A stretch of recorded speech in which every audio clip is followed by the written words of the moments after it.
welcome back to my channel. For today's topic, we will be discussing Satzbildung mit Dative Verben plus Dative Personal Pronomen. So parang continuation to nung last vlog ko. Para po sa mga new visitors dito sa channel ko, yung last vlog ko is about personal pronomen. Diniscuss ko din doon kung paano gagamitin sa sentence. So if you are interested, yung link po is nasa description below. At before po ako mag-start, kung hindi pa po kayo subscriber ng channel ko na ito, if ever na nagustuhan niyo yung video, please subscribe, hit the like button, comment, and pwede nyo rin pong pakishare. Kung gusto niyo naman po ma-update agad sa mga latest videos ko, please click the notification bell beside the subscribe button. For today's topic, sisimulan ko siya sa dative case. Ano ba talaga yung dative case? Kung matatandaan nyo sa mga last videos ko, ang sinasabi ko, ang dative case ay yung indirect object.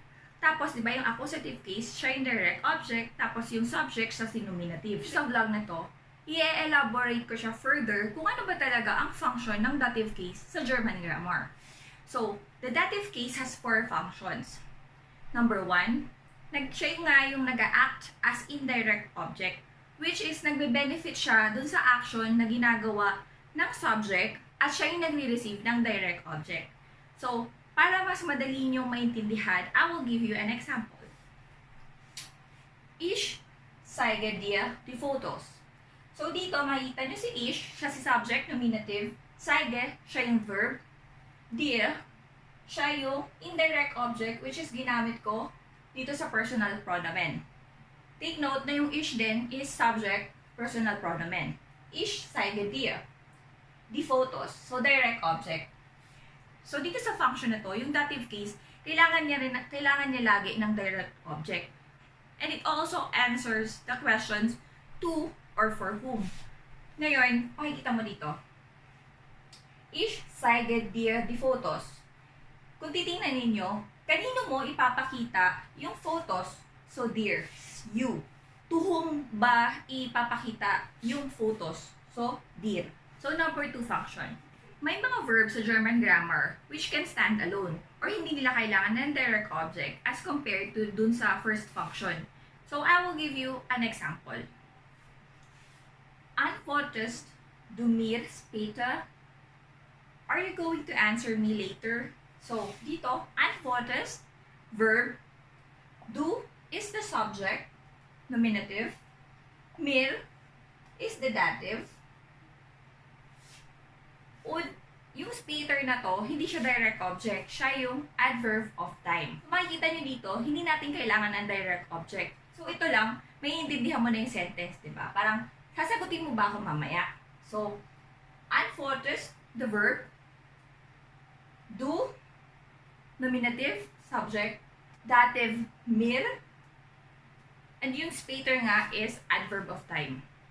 For the third function, sila yung object ng isang dative na preposition. Ibig sabihin nito kasi, may mga prepositions sa German grammar na for dative cases lang. Like for example, mit, aus, bei, nach. So sa mga upcoming videos, i-explain ko yan sa inyo kung ano sila. Number 4 function. Kapag sila yung object ng two-way preposition.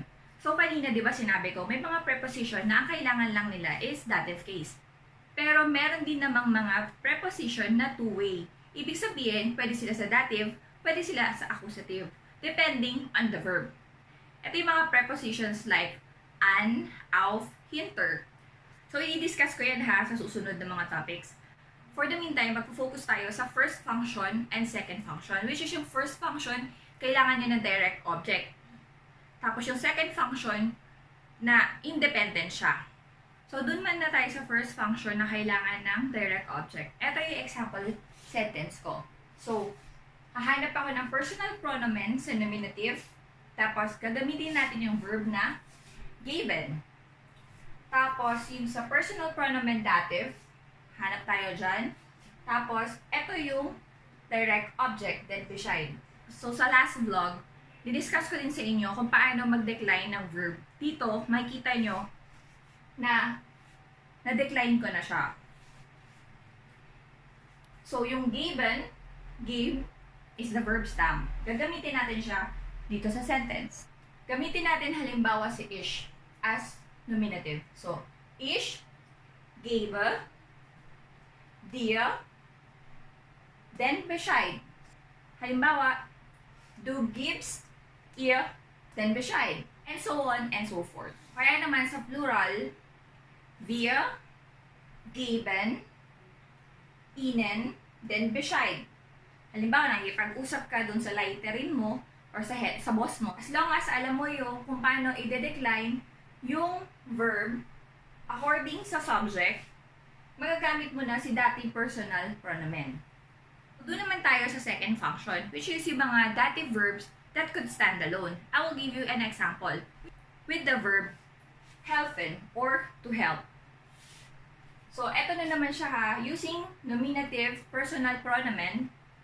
Eto na naman yung declination niya. So, tulad nga ng pagkaka-explain ko sa last vlog about sa declination ng verb, meron yung mga unregal basic verb sa second and third person. Eto na yon, si helfen at saka si geben din. Kasama sila sa mga unregal messages verb na nag-change sila sa second and third person singular. Para nga po dun sa mga bago, kung naguguluhan kayo kung ano yung sinasabi ko, paki-watch po yung last vlog ko, dun po kayo malilinawan. So, dito tayo sa example for the verb helfen. Kung makikita niyo ito, so, kailangan natin ng nominative sync ng verb, which is dapat decline dun sa nominative, tapos dative na personal pronomen, tapos eto, mit der Wäsche. Huwag kayong malilito. Eto, mit der Wäsche, hindi siya direct object. Kasi nga, tulad ng sinabi ko kanina, di ba? First function ng dative case is, siya yung nagbe-benefit noong direct object. Kasi nasagot niya yung question na to or for whom. Dito sa example na to, hindi mo naman to masasagot na to or for whom. Tutulungan ka niya. To or for whom, di ba hindi? Tutulungan niya kanya saan. Ito yung sinasabi ko sa kanyo kanina, yung sa third function niya na ginagamit siya kapag may preposition na for dative cases lang. Which is yung preposition na mit. Kaya ito, mit der Wäsche. Der Wäsche is die Wäsche. So, dative form ng die ay der. Gamitin natin, for example, si ihr. Tapos, sa dative niya is mir. Ihr helft mir mit der Wäsche. Gamitin naman natin si sie. Sie hilft uns mit der Wäsche. So, ganun ang Satzbildung using the dative cases. Nagamit natin siya sa noun, sa pronoun, at ay pakita ko sa inyo yung some of the verbs na dative forms lang. So, that's all for now. Thank you for watching. Bye-bye!